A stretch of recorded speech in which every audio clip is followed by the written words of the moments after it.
Good day, ladies and gentlemen. Welcome. This is Jayzan. This is what's Styx Master of Shadows. This is a game that you play as a rogue goblin, a thief goblin, and if you've ever played Of Orcs and Men, which is a game that came out a little while ago, not too long ago.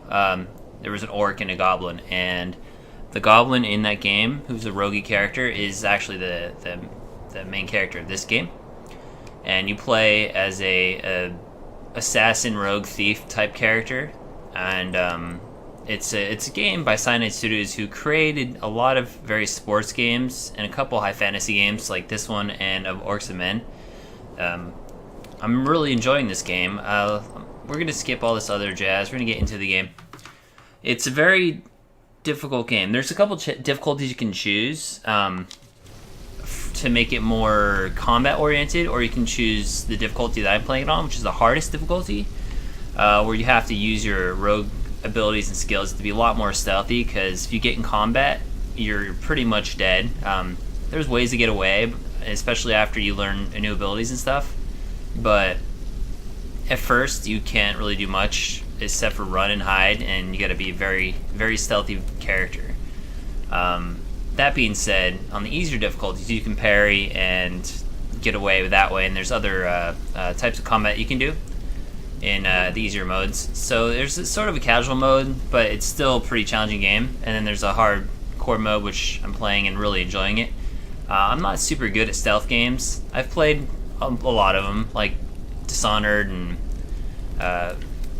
Deus Ex. Both of those are fairly decent stealth games, but I find this one, of our more modern stealth games, roguelike games, not like roguelike in that genre, but where you're playing as a rogue, I'm finding this one a lot more entertaining to me. I like the way the graphics look. The character models are very well done. The combat is very done. It's not too cheesy, and it's not too easy either.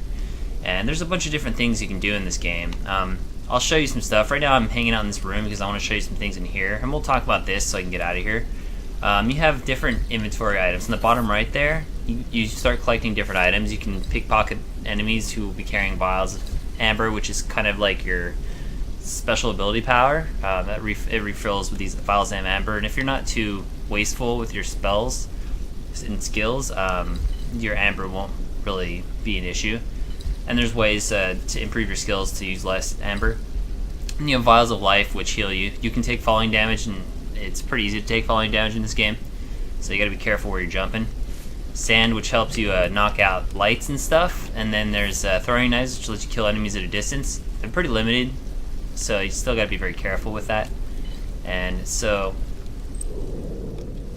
I can't go in the menu from here, but so there's skills you can get here. Let's go in here into the skill menu. You have a bunch of different, sort of a class tree. You have your stealth tree, agility, cloning, amber vision, which lets you see and detect things and increase your vision to find things, because it's a fairly dark game. Equipment and kill abilities, and these all improve. Like, this will give you a better chance to see things. I thought I learned that one. I guess I didn't. And lets you move lighter, and then there's the other things that let you land quieter and escape. I'm not going to show you them all, but just to give you an idea of what they do. So, and you use your skills with the very easy to access. I'm in a hideout area right now, and where you find a few hours into the game, it's kind of like a safe zone where you can, between missions, you learn your abilities and all that sort of stuff, restock your items, and so we're going to go to the next mission. I haven't done this yet. I will try not to have any spoilers, but this is a very plot-heavy game, and the plot is very interesting. So yeah, let's get in here. Yeah, we're leaving the hideout.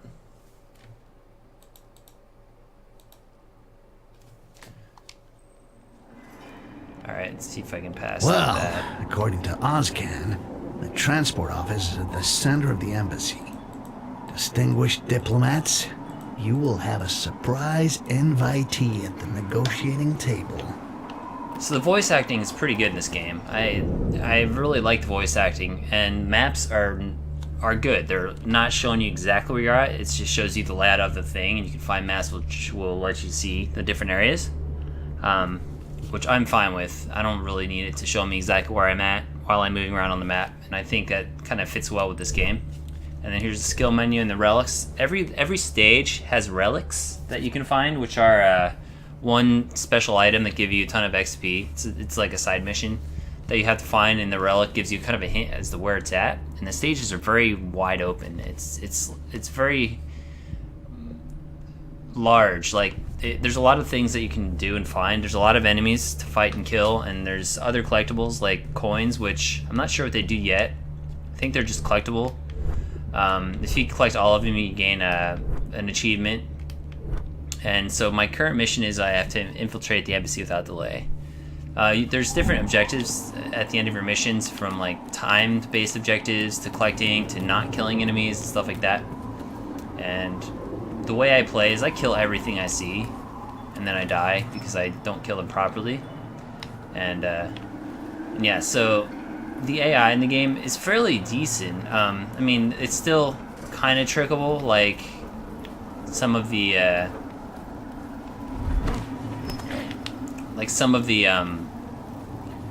other games where are really dumb AI, where you can just like walk right up to them and just kill them super easily. This game has a pretty good field of view for the most part, and sound is also a large part of this game. Shit. Okay, you didn't see me.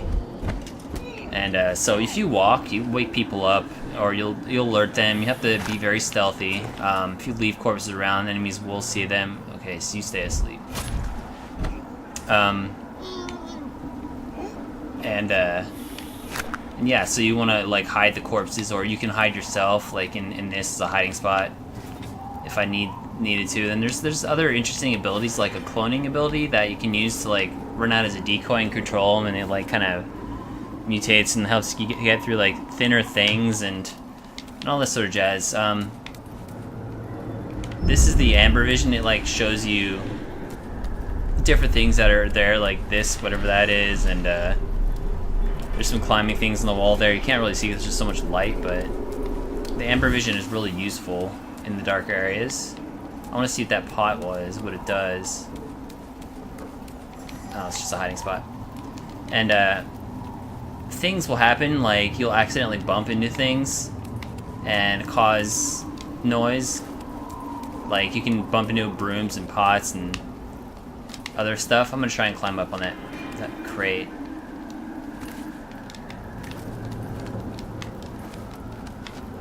And oh shit, I'm on fire. Alright. So there's no reason for me to go up here. Oh yeah, so I tend to, oh, I could have gone up on that ledge. And I'm gonna do that. Hopefully I don't burn to death with this torch. Okay, I'm very close to dead. Let's use a healing potion. So I'm about, I don't know, I think I'm 3 stages in. Or officially, that's too far. Or officially like 1 stage in, because there's like multiple parts to a stage. And yeah, it's oh, damn. It's that was my own bad playing right there, and not the controls. But yeah, it's well, you can't really see a lot of the stealth yet, but it's a very stealthy game. I'm sure once you get up further, as I was mentioning how large these maps are, like, oh shit, these things are still. Alright, so we gotta kill these guys again because I screwed up. Knock your ass off. Oh shit, I changed the wrong button. Oh well. He didn't make much noise when I killed him, so that's good. So we'll do the same thing. We'll kill the moving guy, and then we'll take out the guy who's sleeping. Hopefully he doesn't wake up. And then you don't have to kill anybody. I mean, there's achievements for not killing enemies. But I'm too cheap not to do that. And I'm playing on the hardest difficulty, so it's a lot harder to, like, sneak past enemies without killing them.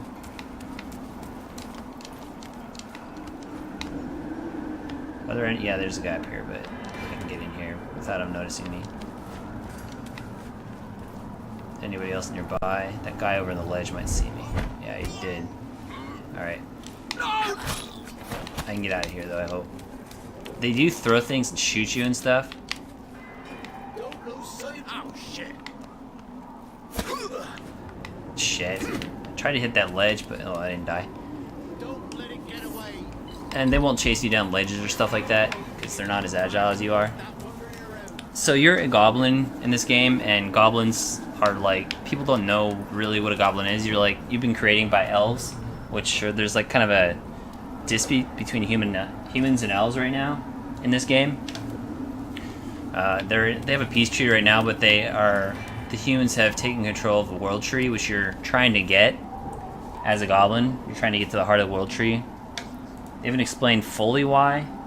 Something about him being imbued with energy from the tree. But all I can say is this is kind of what the game is. You're sneaking around, you're using your abilities to get past things, and you're focused on your sounds, your stealth, and there's a lot of things you can find and hide, find and do. A couple relics that you can find, a couple other things that you can find. There's secrets all over the place that will restock your items and give you some extra experience and stuff. And yeah, so the game is beautiful, and I highly recommend this game. It's if you like stealthy games, like the stealth type genre, this should be on top of your list, like even above a game like Dishonored, in my opinion. I find this a lot better than Dishonored, and the reason I'm mentioning Dishonored is that because that's one of the bigger ones that recently came out. I finished Dishonored also. I haven't finished this one yet, and I will finish this one because it's fun, but I found this one a lot more interesting than Dishonored. This is a high fantasy, and that's more of a sci-fi fantasy, I guess. I don't know. But yeah, both are good games. This one's also good, and I really recommend it. If you don't like the stealth aspect, the stealthy type game, then don't go for it. But otherwise, it's a fun game. Has a good plot, and it's very immersive. So that's that. Thanks guys for watching. If you liked the video, don't forget to rate, comment, and subscribe. See you next time.